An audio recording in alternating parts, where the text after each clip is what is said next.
Josh Mensinger, welcome to the Pre-Construction Podcast. Yeah, so excited to be here today. As I am. And you know what, Josh? The good news is you're the first prefabricated modular, well, sorry, second. There was one very, very early on. You're the second firm to come on and talk about your solutions. So I can't wait to get into this. Yeah, I've been listening to you for a while, ironically, and of course, prefab works the best in pre-construction, and so I've so many of my just colleagues that have worked in the general construction side have been on your show, and it's just been awesome to hear them. Just because prefab has to work within pre-construction, and so that's why I kind of reached out and said, "Man, I would just love to be on your show and just to kind of give back some insight to all of them that are pursuing projects." Love it, and I appreciate your time today as well. Okay, Josh, we're going to get into that later on, and I can't wait to dig deep. Before we do that, 15 years in the prefab modular industry that you're in, tell us how it all began. Yeah, actually, ironically, I grew up in Los Angeles during the 90s with technology and innovation with the internet booming. And we moved to Texas. And ironically, they were a little bit far behind California. And so if you were going to make money, it was in construction. And so I found out pretty quickly that construction was just so behind the times of everything that I was growing up with computers. And ironically, I got turned on to a prefab load bearing light gauge and pre engineered metal roof truss company that was super innovative and really before its time of what we see today. And so I remember having to explain what a load bearing light gauge metal stud was to everybody under the sun, to where we were buying jobs left and right, to where if you look at today across the United States and even the world, prefab panelized walls has almost become a commodity, which is ironic in its own saying to thinking where I started 15 years ago of having to sell people on time and savings and new innovation of structural components and things like that. Yeah, because I like what you mentioned there, because back again when I was growing up, all my parents did, my aunts, my uncles, my grandparents, all they wanted me to do was to go and do IT. Because everybody at that time was, if they didn't know what they do, and let's be honest, who knew what they were going to do at that age? I was the same. I didn't know. They just go and do an IT uh, degree, and then because that was the buzzword. You went different route, and obviously that has now helped you and paved the way for your success. When you were going through that, obviously started there, talk to us about the next roles that you had, and then finally ending up at VP of Integrated Solutions at DIRTT. Yeah, appreciate that. It's just the acknowledgement of the growth, because that's really what it's take to really grow in the industry. So it's not just developing the industry, but it's developing the self. And I think part of my growth in all of my positions, really over the past 2 decades, has been because I've had to understand from a pre-construction level. So the integration of prefab and going from just a traditional business development, realized that I had to understand operations. I had to understand the manufacturing side. I had to understand the design side and shop drawings and connection details and clash detection, as that's even evolved through the years. But even to the on-site installation, scope reviews and gaps between which subcontractor has this component or which one has this, and a general contractor that's trying to evaluate all of these resources with a limited time that they have. And so it's forced me to actually, even though I started in business development, to lead to where I am today as vice president of integrated solutions. And I'm sure we'll get into that as we kind of go with DIRTT. But really, the integrated solutions is what I believe is a comprehensive understanding of construction, which really gets into your podcast of pre-construction, right? At the end of the day, we look back even 20 years ago where pre-construction was not a thing. It was an estimator, and then the adaptability and understanding of general contractors growing into this role because they saw the value. It's really what's led to me. Like, I kind of look at myself, even though I'm not a general contractor, because prefab has to be really successfully integrated at pre-construction. I'm that same guy. I'm that link that kind of ties the general contractor that's in pre-construction back to the prefab solution. Love it. And you're right as well. That's where it all starts. If it doesn't start in pre-construction, early design with the client, then it's very difficult to get it involved further down the line. And before we get into DIRTT and the integrated solutions, talk to me about the last 15 years. I mean, it's been steady growth. It's been steady success when it comes to modular adaptation. How quickly have we moved in the last 3 or 4 years, do you think? Yeah, It's been encouraging. I think we all know the stats.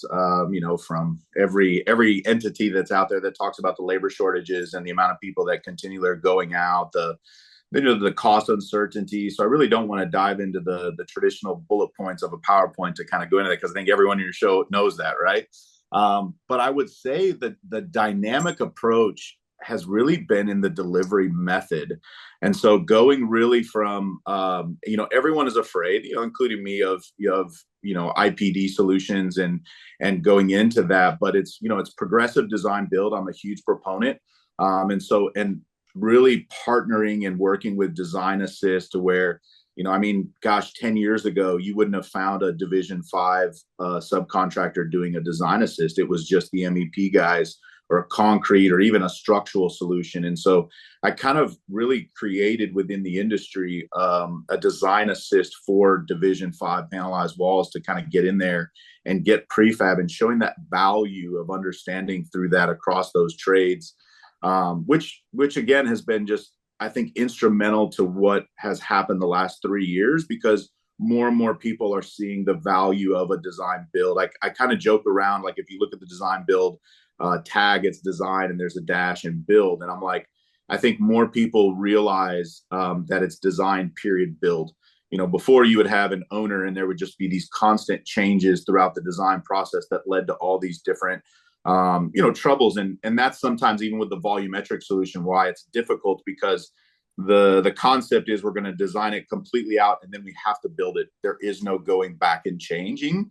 And that's why I think prefabrication gives it a unique opportunity to design, put a period in it and build it. But at least on the prefab side, we have more opportunity to change things as we go along because I kind of go back to even your last question of really, I think the greatest solution of how we integrate even in pre-con is I know that there's a fear of integrating prefabricated solutions at the beginning and then you're stuck to it. So then it's like, how do we go back? We don't want to have to go back and redesign. We don't want to have to, okay, now it's gone to this price or I can't get it at this schedule or whatever that is. And I actually understand that and respect it. So my theory is that designers and builders should actually come to the solution to say, we're going to use prefabricated solutions as the design intent and then allow the traditional subs to actually VE out the prefabricated solution along the way as the plans go. Whereas if you look 5 years ago, and I'm finding more success at this right now over the past 3 years just because of COVID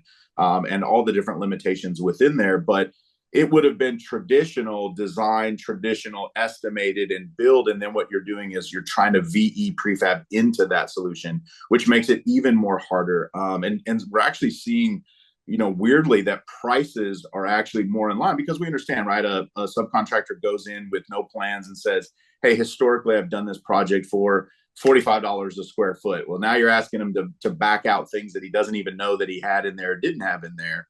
Versus if we're designing with a prefabricated cost model, kind of the same for us. Like we know that we've done, just taking bathroom pods an example, or a prefab demountable wall system. We know that we can do it at this much a linear foot, and then we have a targeted value design to kind of hit that.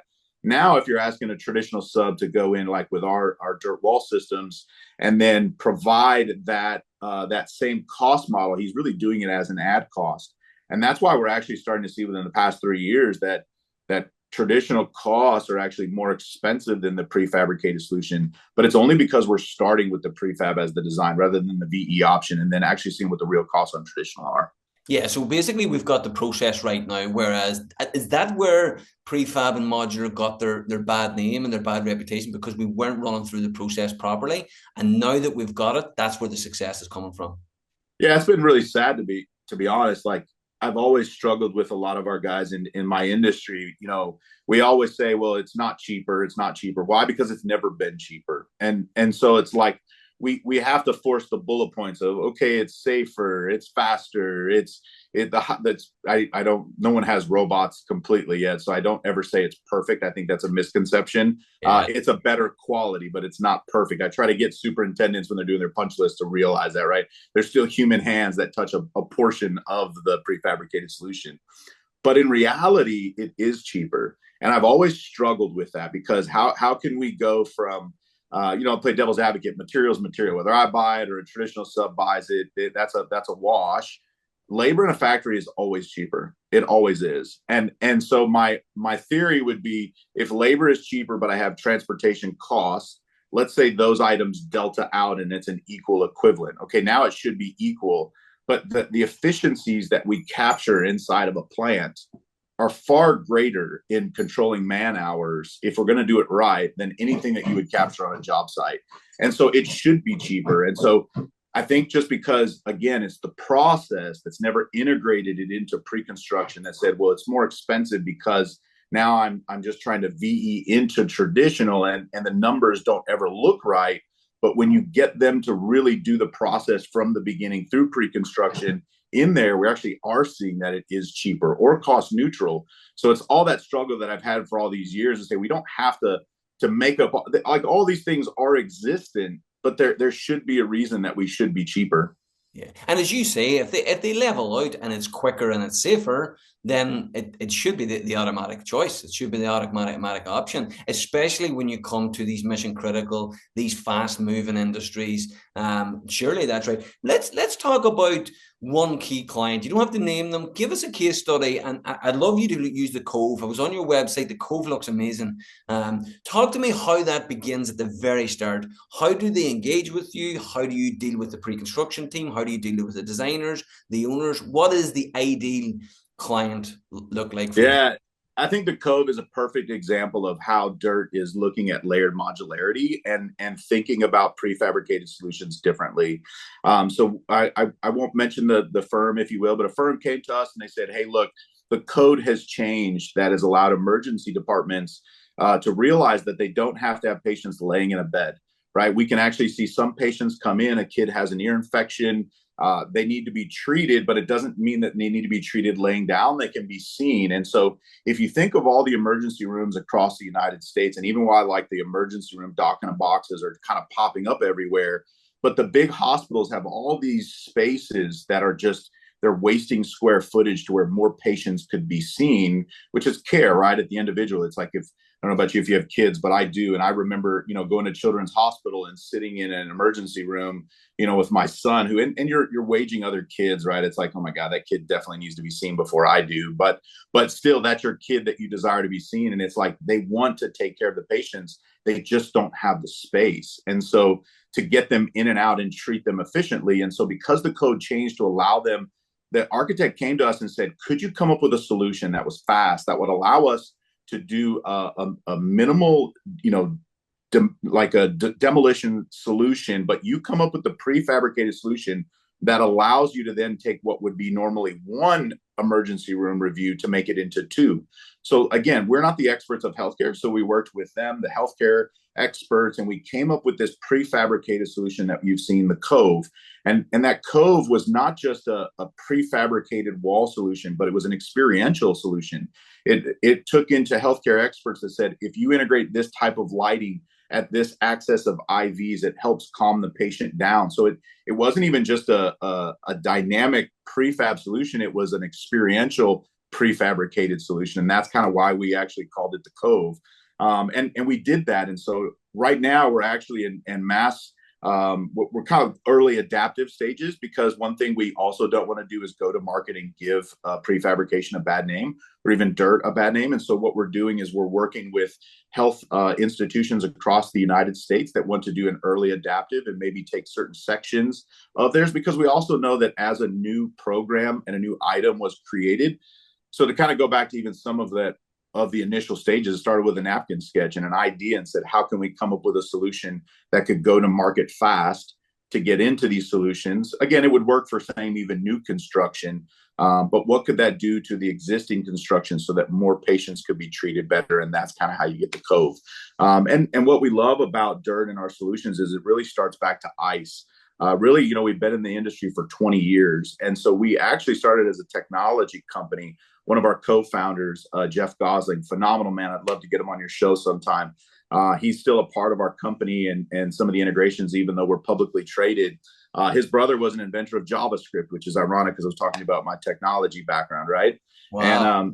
And we created this thing called ICE. And it's funny because like most people think, I'm about to cuss, so I didn't. I speak constructionese, right? I know this is going into a thing, right? But it's just so amazing because what it does is, as we draw with the platform, legitimately, it not only draws it, it gives a hard cost estimate immediately. We can click a button. I can move it in and adapt it, and then when I click another button, it gives me 3D renderings of it immediately. And when I click another button, it immediately gives me all the files that go to all the CNC machines inside of our factory lines, all of the installation manuals. And so this software was created because we had a need, and we actually started in the command center industry, right? So where NASA and things like that needed a solution that really looked at it was sleek and unique and beautiful, but it was also accessible immediately because it's controlling satellites and things to where the adaptability had to be immediately opened up,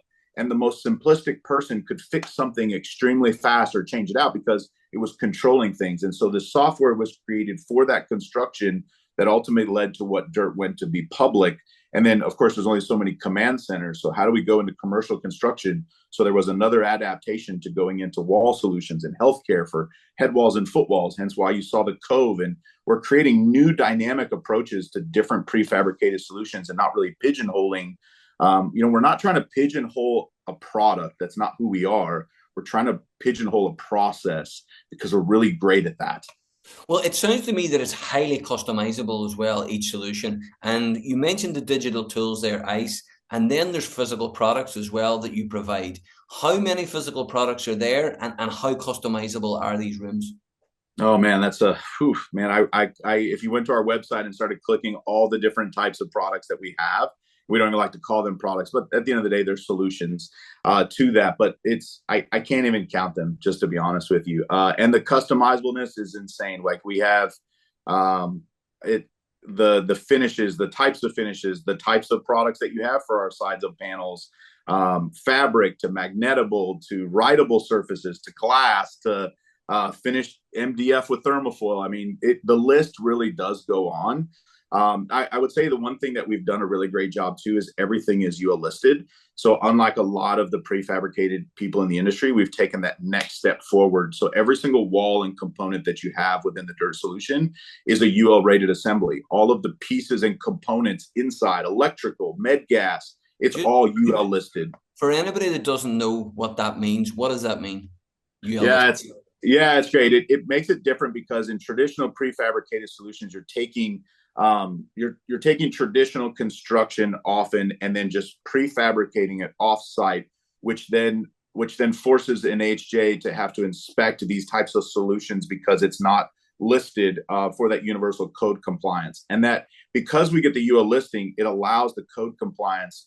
It basically shows up like a refrigerator at the end of the day. So everything in there, the electrical components, all of that has been tested to meet all the regulations to not have to go back through that again. Brilliant, love it. I mean that's a huge saver. Oh, it's a huge win. You think about QA/QC. Yeah, absolutely. Yeah, it's ironic because we have 500,000 square feet of manufacturing space in Calgary, Canada, and then we also have 100,000 in Savannah, Georgia. And even our processes and the machines and things that we have, it's wholly dynamic. Most people are overwhelmed when they walk in and don't see thousands of people in our factory with the amount of volume that we push out of our facilities each month. Yeah. Incredible stuff. And right, Josh, if there's someone listening here now, who's your target market? If you could go out and say, right, this is who we're targeting now over the next 6, 12, 24 months, and maybe give us an insight into what's further down the line with DIRTT. Yeah. DIRTT, for a long time has done commercial office spaces, big towers, high-rise towers, you name it. I mean, we're under a lot of NDAs on a lot of the major clients that we do nationally. But if you could imagine any name brand that's, in the top 500 Forbes list, a lot of them are probably using DIRTT solutions inside their entities when it comes to retail and things like that. But the dynamic switch is that then part of me coming, really to DIRTT is integrating them into a lot of the other markets that haven't really known DIRTT because they've just not realized that we've been in existence for all this time. When it comes to hospitality, aviation, we're doing a lot of people are hitting us right now on bathroom renovations and different renovations because they see DIRTT solution to come in and solve that at a very fast paced an integrated process, and even fast renovations in the future. So dynamically of how we do our wall system, and kind of gets into the layered modularity. We can dive into that in a second if you want to, but even in healthcare is an easy one, because that's anything complex and dynamic that takes resources offsite and then has a better quality control is really great in healthcare. But I think there's so many other markets that could really benefit from DIRTT, and general contractors just have to reach out. Between myself or any of our team members, we have distribution partners across the United States.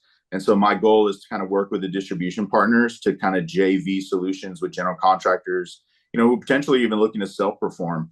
So how do we partner with our existing model and diversify to change out potentially even metal studs and drywall you could convert out to a DIRTT wall solution inside that dynamic shift and change. And so kind of working with our and being supplemental to that traditional model that we've done for so many years successfully.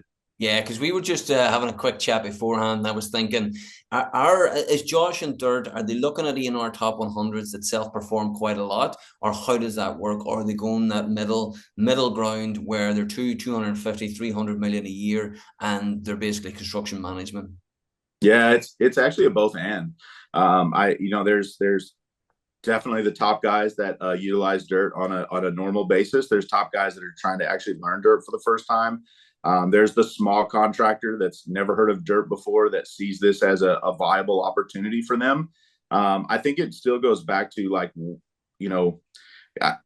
it's sad to me, to be honest, like our capacity levels, we're not even doing 2 shifts or 3 shifts, and so it's like for a company that has so much opportunity to empower the United States to really speed the construction process up in the ways that it has. I don't think there's a one size fits all yet that says, a lot of my peers in the industry, because everything is so the ice really helps us get past what a lot of guys can't do. So for example, previously when I was in the bathroom pod industry, we used to have this saying, like, it has to be 50 pods. They have to be identical. Otherwise, in pre-construction, guys would have heard this, in general contractors, it has to be a minimum of 50. Otherwise, it doesn't make sense for us. The reason it doesn't make sense is because in a traditional way of prefab, they're gonna do shop drawings manually. So you're gonna get a person that's gonna have to do AutoCAD drawings, that's gonna have to manually. And if I have different variations of that bathroom, let's say I have 10 within the 50, I have to do 10 sets of shop drawings. Now I have to figure out 10 jigs in my plant versus 1 jig. And so prefab even has changed so much. I kind of describe it as like the iPhone. You wouldn't take an iPhone 15 and use it the same way that you would take an iPhone 1. And even though there's been adaptations that keep things similar, there are things that are different. That would be even the same with DIRTT. Like we don't have, like, this has been the irony because of ice. Like I've always struggled with when we say, if like in the past, if there was a bathroom pod and we had 50 of the same type, and then you had one off that was an ADA requirement, even if it was less material, you would say it was more expensive than the 50. Even though it was less material, less time to fabricate it because it could be a smaller solution. I'm like, why? That does not make sense to me in correlation of cost value. And I know why. It's because now I have to create a manual shop drawing with that. Now I have to get my guys to train them to have to do this one off differently when they've just done 50 the same, and I've caught some repetition on it because there's been a manual process. But the way DIRTT does it automatically with just clicking a button and having the shop drawings immediately spit out, I don't have manual time to do that. And when we say that we take less labor, I don't have a guy running a tape measure on a thing, chop sawing a piece of material out. Everything in our plant is automated through that solution that allows the files then to actually spit out less material, to use less material, less labor. So with DIRTT, you could have every single one of those 50 could be completely one-off, and each one will get a true cost of what the materials and the labor are instantly, rather than each one being its own dynamically. And so it kind of goes to the capacity levels. It's like, gosh, we're doing about roughly, we're a publicly traded company, so I'm going to be cautious of the amount of volume that I say just because of that, because I'm in the blackout zone. But all that to say, we have a lot of capacity that we can kind of yeah. Good man, Josh. And that's the beauty of it. I mean, I can imagine a pre-construction manager sitting listening to this, right? Talking about cost and talking about improved schedule, improved outcome, greater certainty of cost. surely they're sitting going, why wouldn't you use dirt? Why wouldn't, especially when it's this customizable, then when you've got the digital tools on the ice side, is there anything else that you haven't discussed that maybe a pre-con manager would want to know or you would want to tell? Yeah, gosh, I think when it comes to even like the national broad of installation and installing dirt, lastly, I'd say this: when it comes to how we approach modularity, we look at it. It's ironic, when you were a kid and you were building Legos, and if you built a Lego system, gosh, I don't know how much you got into Legos, but like me, I remember, the 10 books, and you got to like this one book and this one piece wasn't fitting right. And you're trying to backwards track, and you finally figure out that it's this piece over here all the way around the back that you actually put wrong, 2 blocks back. Well, the only way to fix that, to get this to work, was you had to take all this apart, right? To be able to get this one piece and change it out. The different thing that DIRTT offers was when it was invented and created 20 years ago, it was created that each piece would be standalone. That's why we call it layered modularity. So it's kind of designed for disassembly. So it's like if you think about a prefabricated solution traditionally, even me prior with load bearing panels or bathroom pods, once we really got it on site and put it together, it was stuck there. You weren't taking a bathroom out and putting a new bathroom in. It was there, and if you wanted to do a remodel, you had to just gut it like you would traditionally, and then you would have to go back in and traditionally remodel it. You couldn't do anything prefabricated. DIRTT is not like that. The layered modularity actually allows us, so if you can imagine a brick of Legos and you've got the 5, and you want the one in the middle, each Lego or each DIRTT wall solution is actually a structural component on its own. So I can actually just literally take that middle wall out or the middle Lego out, and the other 2 on the top and the bottom are independently structurally connected on their own, so that I could actually replace this wall with a door. I could replace this wall with a glass glazing front, because now that we want glass to be able to see through it. And we don't have to worry about taking those things out. And that's just the vertical, but everything inside the wall was created that way too. So the cladding that goes on the wall has its own independent layers. So you could have the top, the middle, the bottom, the whole piece. Even the electrical components that are inside all have vertical and horizontal chassis, so that you could literally plug and play and remove them and move them over if for some reason you moved a desk. So we thought about the future in mind. Like we kind of consider ourselves the day 2 prefab solution, because everyone designs a building for the CO, right? But then day 2 happens and you have people moving into offices or spaces, and they're like, oh man, this doesn't work over here. We got to be able to move this over here. Now you have a bunch of punch lists and change orders and 7 subs coming in and moving this one plug because no one thought about that. DIRTT is a very fast solution to be able to move the panel off, move something in, and it could all be done by the same person. Just because everything has its own UL assembly that's connected, it's quick plug and play, right? So it just creates a different dynamic of thinking of day 2 construction past the CO. How do you now change your spaces? And that's why we're actually called DIRTT Environmental Solutions. It's do it right this time. Environmental solutions. Most people think the environmental is related to sustainability. Now we have a ton of sustainability inside of our company, so I'm not negating that. But it's the environment we're talking about is the space. We're creating solutions for spaces to adapt and change with time. We've been doing this stuff for like 20 years. So we're excited about the future and kind of where we grow from here. Wow, it is exciting. What about geographically? You mentioned the place, the warehouse in Atlanta. Where do you go? Do you go across the state? Do you go to the West Coast? Where generally would you find most of your customers? Yeah, corporate headquarters, as I mentioned, is in Calgary, Canada. That's where we originated from. Savannah, Georgia is the second plant.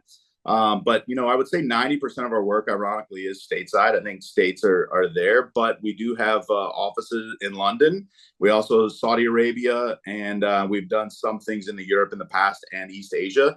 We don't have offices there, but we have shipped just internationally. But we do a lot of work in Canada and in, of course, the States. Amazing, amazing. Josh, this has been incredibly insightful. I mean, when you were coming on, I had an idea in my head of what DIRTT did research. And let me tell you now, it's completely different. If there is anybody listening with the same kind of response as me, is going, how do I learn more? How do I get involved? How do I, as a pre-con manager, how do I contact you? Where's the best place? Yeah, I think you can just shoot me an email or connect on LinkedIn or call my cell phone. I'll open it publicly, 214-436-7077. Well, Why well, not, right? I wouldn't do that. Definitely not. I'll put your LinkedIn link on the show notes below. I'm hoping you didn't say that loud enough. God knows who will be ringing you. You'll be getting. Ah, That's I, great. I can block. I like the honesty. But what we'll do is I'll put the DIRTT website and I'll put your LinkedIn profile in the show notes. To be honest with you, a lot of people are on LinkedIn now. This is where most of the podcasts go out. It's most of Yeah. my networks on LinkedIn as well. So I'm looking forward to bringing this podcast out. And I really do appreciate your time, Josh. And listen, stay in touch, because if there is a specific module, maybe further down the line, you're releasing something that you want to get the word out. Yeah, and feel free to use the podcast, because I mean, a lot of people are talking about digital fabrication, but it seems like DIRTT is very close to it. Yeah, I mean, even ironically, after the pre-construction conference, that you were just at, I thought to myself, I couldn't make it this year, but I thought to myself, gosh, wouldn't that be so cool to actually see if we could change the audience or location to get the audience to the fabrication facility in Calgary, use the convention center and do maybe some tours and trips and talk about prefab and pre-construction kind of combined. Well, funny, there was a lot of people that flew in to Denver, Colorado, and Hanson Wade, who are the company that run the advanced and pre-construction, they took workshops and they took people offsite in the factories to look at various products. So absolutely. The only thing is, I think, now do not quote me on this, I think it's in San Diego next year. So that's a bit of Yeah. a trick, but it's due to be on the East Coast. I mean, it's been in Dallas, it's been in Phoenix, Yeah. it's been in Denver, it's been in San Diego. Yeah. We'll have to put the word out. We'll have to get a petition ready to go to get it back to Atlanta. Get it, or I'm thinking Canada, man, where the big Okay. 500,000 square foot facility is, right? The mountains are there. Banff, it's a beautiful place. Top 10 national parks. So yeah, it'd be gorgeous. You've got me sold. Huh? I'll be there. That sounds great. Yeah, yeah. Good man, Josh. Well, listen, thanks again. I'll let you go. And I really do appreciate your time. Yeah, have a good one. Cheers.